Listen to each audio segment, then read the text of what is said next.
Welcome to Her Second Stage, the podcast for women yearning to remember who they are and longing to rediscover themselves to live boldly and authentically. Today, I invited a man to the show to discuss the state of masculinity and the impact on the feminine. And yes, I know the podcast is for women, but I also believe we should include the voices of men as well to balance our views, our stories, and our beliefs. For too long, the genders have had discussions on how to best live life without each other. So it's time for both men who represents the external masculine polarity and women who represents the external femininity to come together and start creating balance and partnerships that will move the world forward. Welcome to Her Second Stage, the podcast dedicated to inspiring successful women in the next stage of their lives. I'm Hilda Lunderstedt, and I'm excited to share the lessons I've learned as I transitioned into my second stage. Join me on this exciting journey of sisterhood and remembering who we are at our core. Remember, no matter where you've been, the best is yet to come.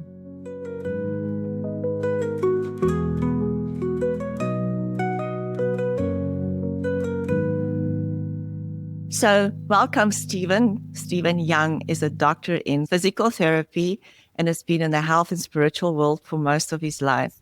He's a creator of frameworks for the health and divine essence of humanity, which I want to get back to. Stephen describes himself as an alchemist, a time traveler.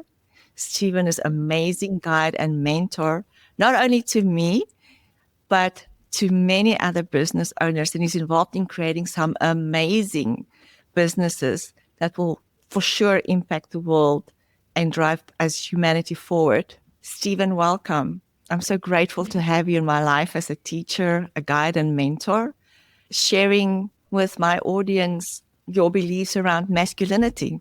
Firstly, do you want to add something to the introduction so people can know a little bit more about you?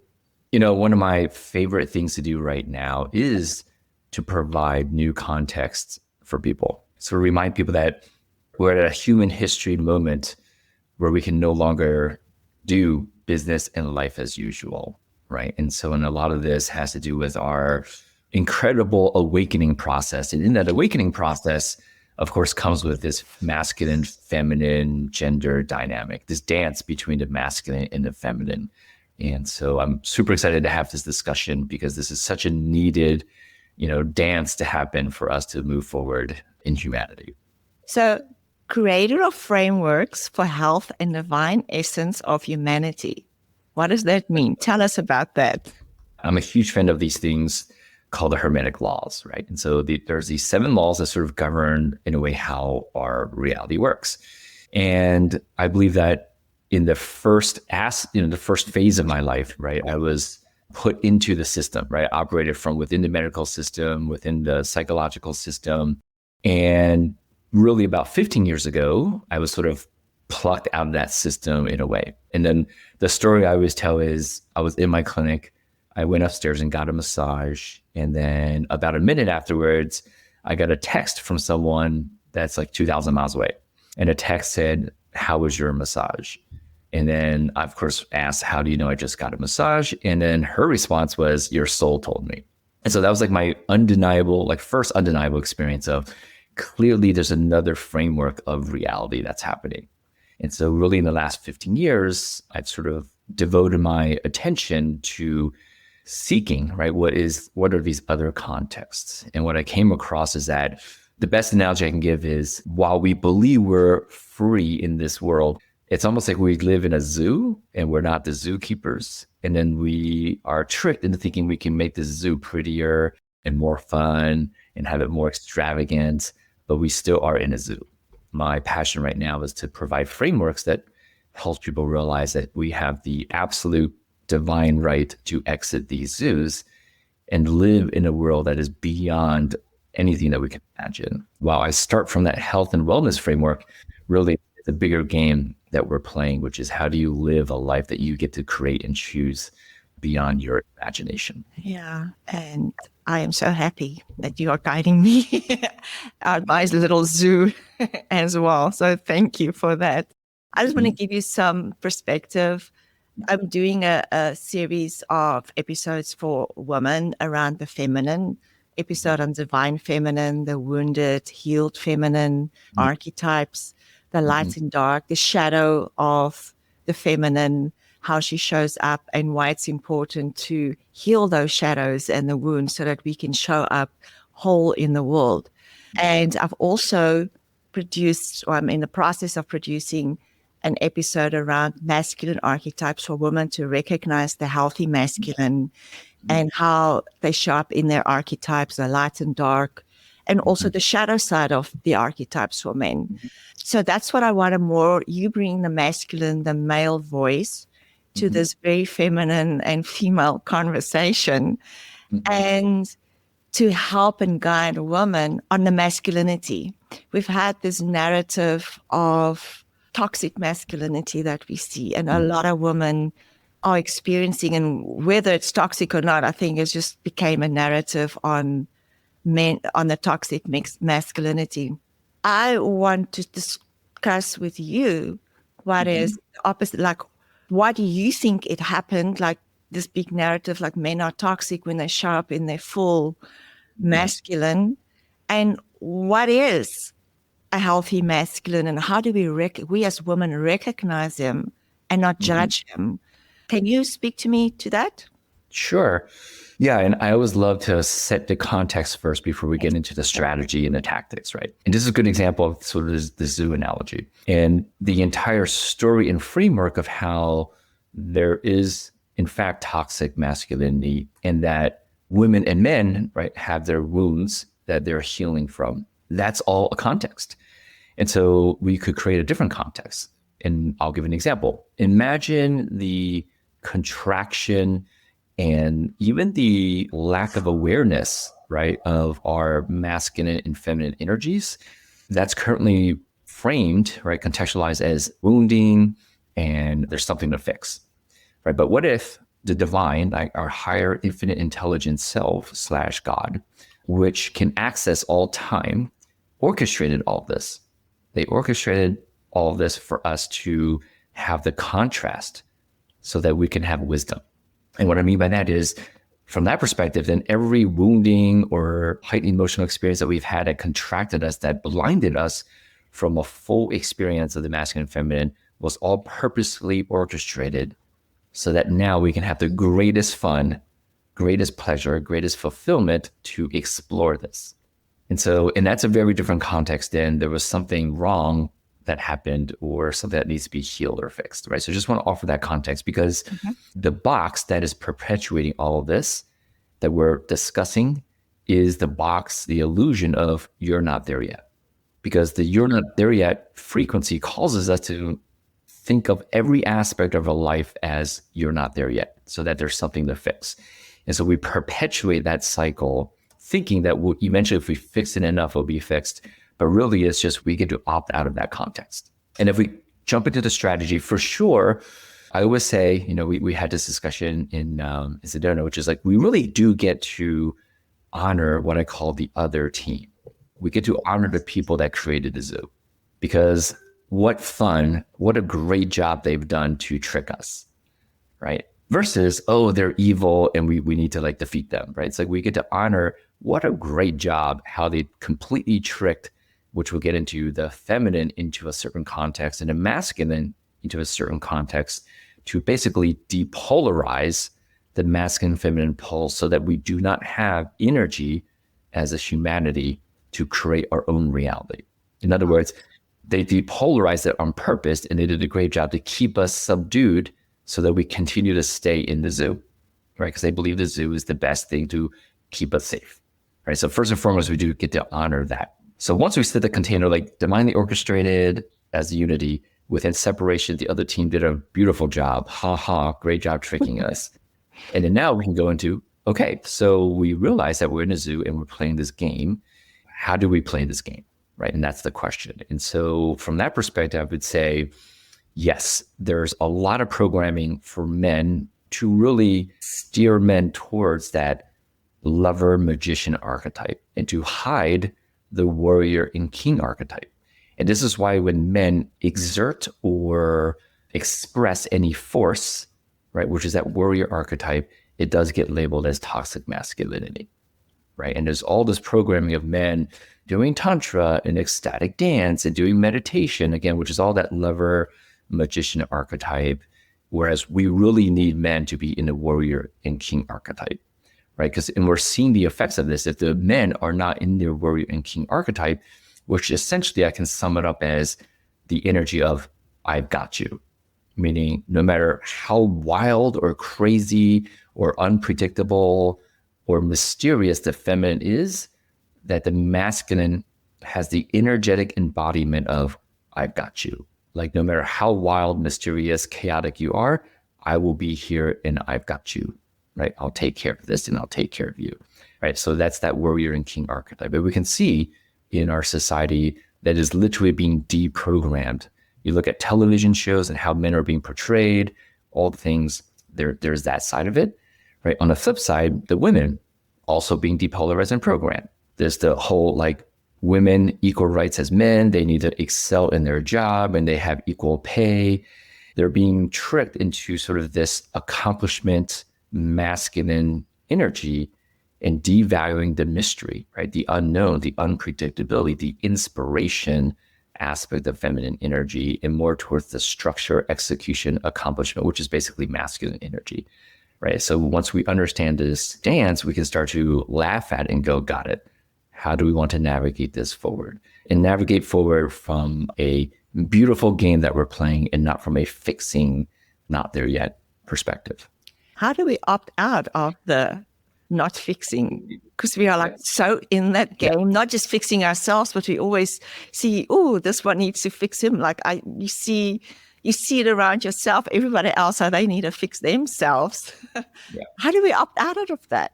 You know, what's interesting is we have all the neuroscience showing us. That's why there's strength finders, right? A lot of people have heard of strength finders. We have all the neuroscience to show that when we actually enhance and accentuate our strengths, it's actually more profound for us than trying to fix anything that we deem as wrong, right? Literally, there's all kinds of neuroscience behind this, right? And if I were to change that from entrepreneurial 3D language to more spiritual language, if we simply make the light brighter, it gets rid of the darkness.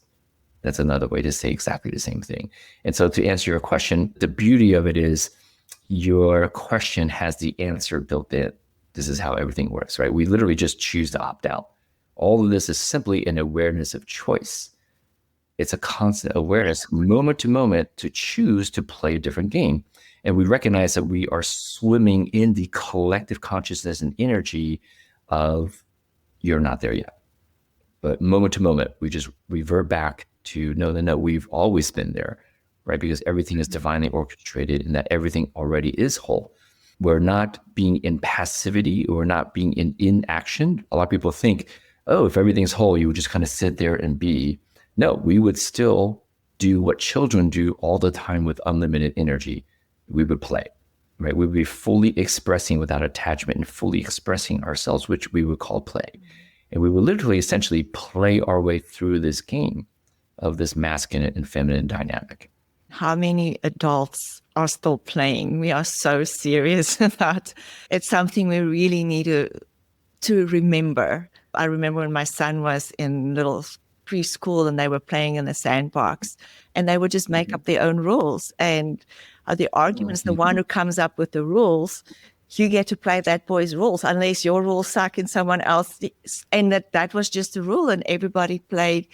And tomorrow it was a whole different game. And yesterday's, we are fighting about something we were disagreed on, doesn't exist in their little rule. Yeah. It's fascinating. And I think we as adults really need to tap back into that, to opt out of what we call reality or what we think is so important in life. As that what you would say, is just start playing a different game every day, make your own rules. It's funny that the word remember, it applies in so many ways. We remember as in we mentally, what we forgot, we remember. But also naturally as we remember, as we gather again as a tribe, right? Nice. This happens naturally as well. And so there's like the double meaning of remember that's so powerful because this is not about learning anything new. Yeah. We knew this as children before it was programmed out of us. We would just make up our own reality. And so literally as children, we literally were divine beings able to create our own rules of the game. And then once we entered school, that was programmed out of us, all on purpose, because school was designed to make obedient factory workers, not enlightened divine beings. Yeah. But we were born enlightened divine beings. And so this is so powerful to take in, because this is not about more learning and going to some kind of guru's class or something. This is all literally just tapping back into what we were born with already. All the resources have always been there. And it's this game, I call it like the game of hide and seek. We were born like, it's almost like the vision I got was when we incarnated. It's like, all right, our physical self and our divine spirit, God self was like, all right, we came to play a game. And your physical self's like, okay, I'm going to count to 10. You're going to go hide and I'm going to go find you. And we take 100 years to just find all of those. Sometimes our divine selves are really good at hiding really well. Right. Yeah. I love remember. And as we have that innate need for community and getting together, and I never really saw it like that. So I would love to remember all of the women in our fullness and sisterhood. So thank you for that reminder, or that putting it or reframing of the word remembering. It's really beautiful. Woman has such a relationship with fear, very different than what men has. And every decision, they did that project, like how many times a woman a day thinks about fear, or what they think about and what men thinks about every day.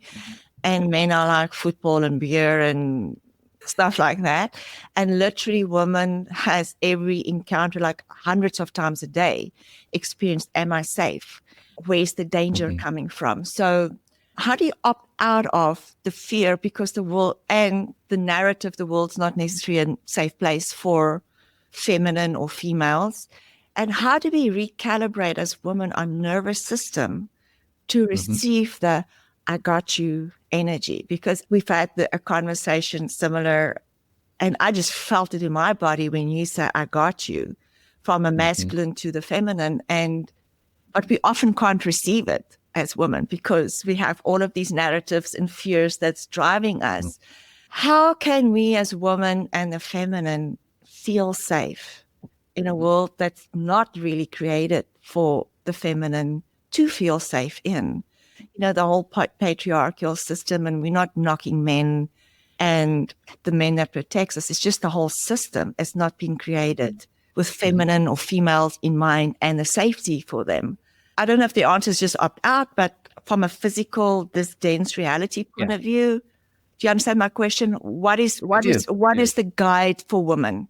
And, again, I would start with context, then we'll get to strategy and tactics. Everything in our reality follows a rhythm, just like the seasons, right? Nothing is linear. There were times for thousands of years that it was a matriarchal society, right? And so now we've shifted to patriarchal. So there is this natural rhythm. And it's helpful to understand that because it allows grace for what is happening, so that we're not coming from, we need to do something about this. It's more like, let's play, right? We give it grace and we play. And then the strategy thing is, it's just polarity, right? And so when one pole happens, in other words, when the feminine soften, the masculine will always automatically go into the I've got you energy. And vice versa. If the masculine goes into the I've got you energy, the women will automatically soften. So we do recognize that there is this dance that you can affect from either side. And now let's get into the tactical. So if the question is, how do women navigate fear? Right? How do we essentially reduce fear so that women can be in that softer energy? Yeah. Well, we know through the understanding of hermetics is that as soon as a woman sets the intention to not be in fear, they've also spellcasted that they're currently in fear, right? This is the law of polarity. So we know that the direct intention of reducing fear doesn't work, right? Because you're just spellcasting that you're in fear as you set the intention to reduce fear. So really the question is, what is another intention to set, or another game to play, or another polarity to embody that automatically dissolves fear? Right. And I would say there are many. I'm going to give one example, maybe two. One example is as all humans, men and women, realize that we're all interconnected, that we are literally interconnected with all humans, all life, and we work on feeling more and more interconnected. Now, keep in mind, the polarity of this is we're playing the game of not interconnected and more interconnected, because we can't avoid these polarities. But as we work on this, every inch or that we work towards interconnected, fear automatically dissolves, right? Because we realize there is no other, that this fear of the other, right, is actually just an illusion, right? That happens as a side effect. That's one example. I'm going to give another one. And this is, one of the benefits of religion, even though religion it's a box, but one of the benefits of religion is this faith in God. As we embody our faith in God, it would automatically also dissolve fear, right? That's another oblique way, right? Because you would just, every inch that you move towards, actually, I am not driving reality, that I'm surrendering my will to God's will, and that God is driving, that would also reduce fear, right? And we can probably come up with 10 others. But the point being, I want the listeners to know that we can choose another way, an oblique way. What's another game that we can play where that game automatically dissolves fear? And it's going to be, in terms of fear, right? Fear is the illusion of separation. So any intention you set for unity, right? That could be interconnectedness, it could be faith in God, anything along the lines of that is going to automatically dissolve fear. And the beauty of this, as women dissolve their fear, which means they soften, right? They don't need to be in their masculine to provide their own safety. This will automatically help men, quote unquote, step up and get into their masculine. I think that's would be a very, and again, like scary process for a woman, because you're waiting for the men to be in their masculine for it. Like it's that we're going around and around the same circle, the men waiting for the woman to soften and women waiting for the men to show up. Yeah. Do you think if women should show up first, that men will, even in a place of work and in business, that do we wait for the men to see me and then the men, or how do I soften with, right. And that's what a conversation like, how do I show up softer in the business and still be respected? The greater game that's happening, right, for men and women is to realize that you are an aspect of God, right? Like this is languaged, right, in many cultures, in spiritual practices, which another way said is everything in the external world is a mirror of you. So imagine staring in the mirror with like ketchup on your face and you go, well, do I wipe or does the mirror wipe for me? Of course you wipe, right? Because the mirror is never going to wipe for you because it's a mirror, right? And so that is the big aha that we get to take. And the programming, right? If we were to subdue and make a zoo and control everyone, we would program them to think, no, the mirror eventually will wipe you, right? We would program everyone to be like, no, it's not you. It's of course the other. It's the blame game that keeps us in a loop. And so from that perspective, I would say equally, the men get to realize, no, it's not up to the women to soften. It's up to us to embody that king warrior archetype of I've got you. And from a woman perspective, it's not about the men adopting that and then we'll soften. It's we will soften and then they will respond to that softness.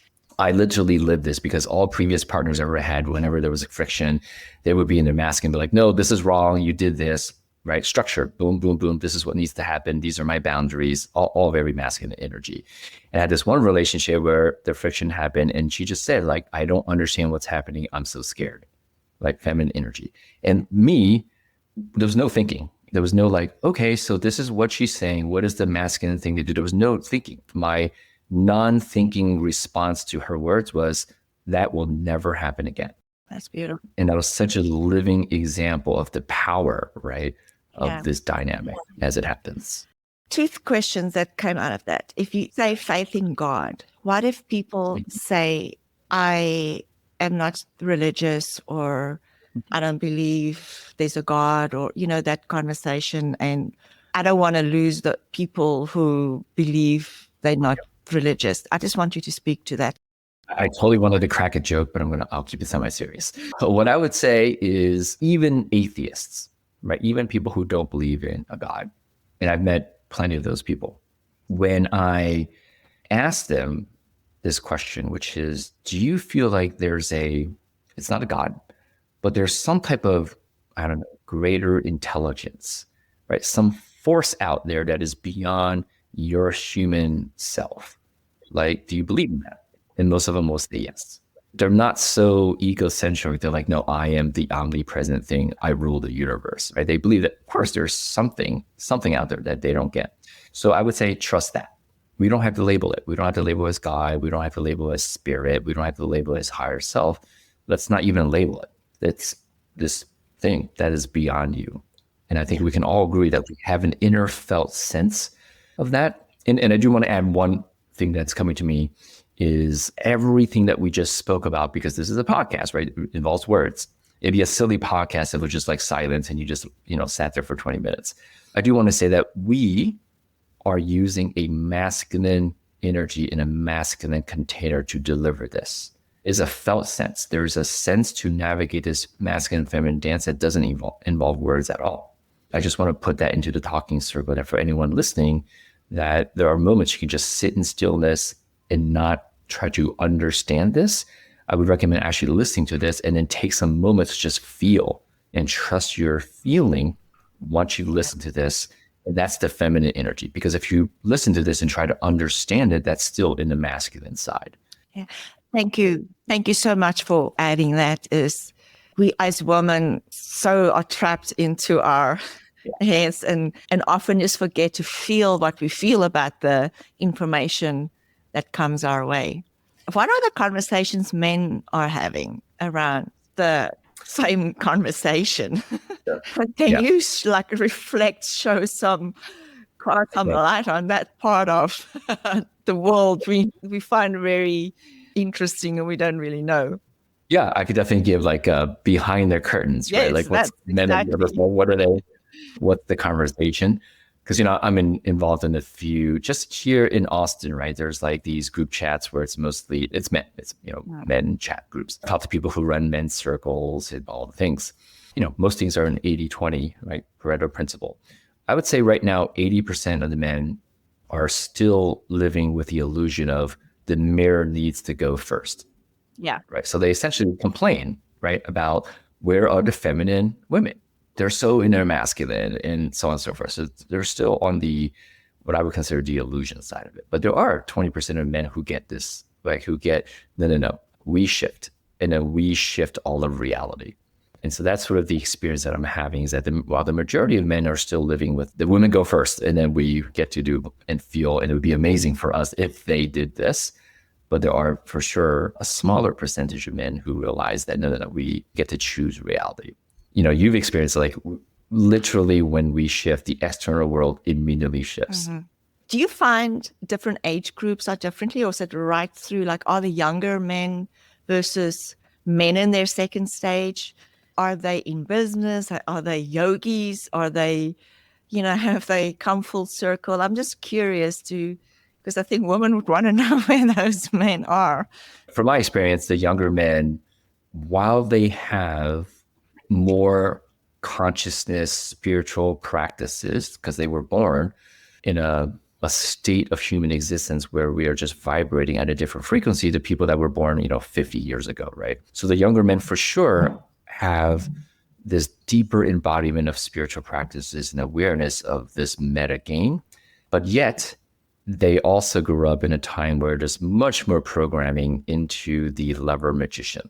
And the flip side to this is the older men, while they were born in a time of human or earth vibration that was a bit denser, they are in their own path of learning about spiritual awareness and the meta that the younger men almost like are innately born with. However, they were born at a time where there wasn't as much programming away from the king warrior archetype. Yes. Right. So, and this is the interesting dynamic, because it's almost like they lived in a time where those archetypes were honored. Right. And there wasn't as much programming to just steer men towards the lever magician. So we have this, like, again, this dance. And what I would recommend, right, for women and men listening is for the men to take a step back and notice this. And then for the women to kind of also recognize, again, this is all being shown to us for a reason.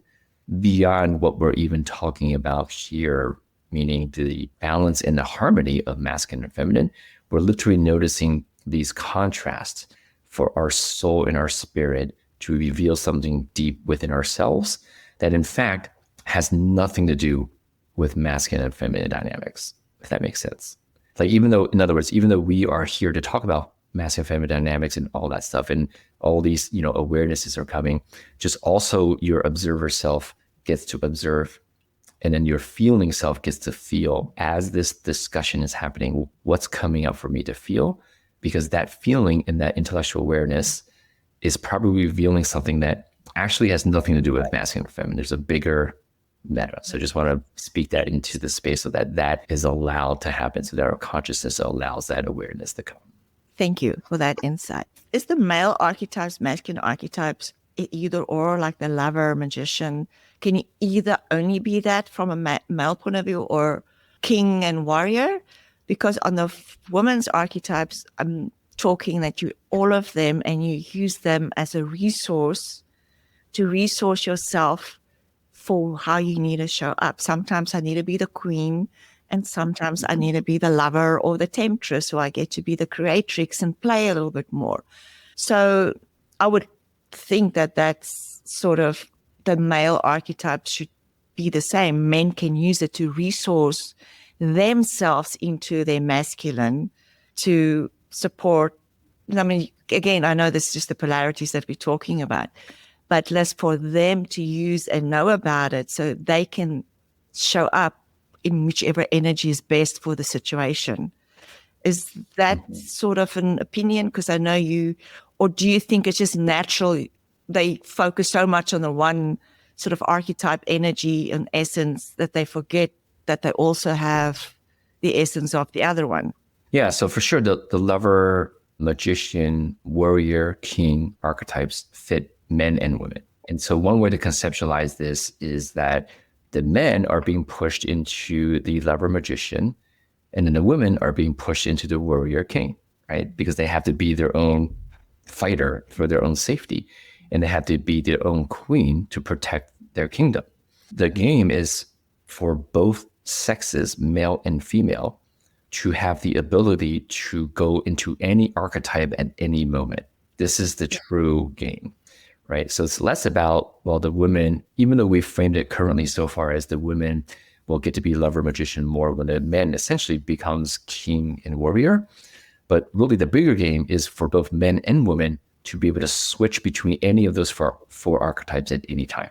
We all have masculine and feminine gender energies in us. We are both the sun and the moon on the inside, right? So it's really important to kind of recognize that it's less about what the women need to do or what the men need to do. The big game is, oh no, we get to choose within those four archetypes at any moment. You can be at work and be like, this needs to be done, right? As a female in the masculine, execute. But the very next moment, you can totally be in the feminine and just be like, I have no idea what's happening, but I'm going to inspire the crap out of you to get things done, right? And it's the ability to swing right through the four archetypes at will. That's the big game. And I think it's also the consciousness around it, that it's resourcing us. It's not about the other person, but it's about how I show up. The word inspire really is inspirational to me, is how we can inspire both sexes or genders to show up better by just honoring our own polarity or essence. So I just want to, as we sort of get to the end, just how do women become aware when they are in their opposite polarity? How will they show up? What should they be noticing immediately in the other gender if they show up? And how do they almost use the masculine, or how do they flip back? Like more tactical. I mean, we talk about big picture, and I'm showing up, I'm going to get things done or whatever. And everybody is so scared of me at work or whatever.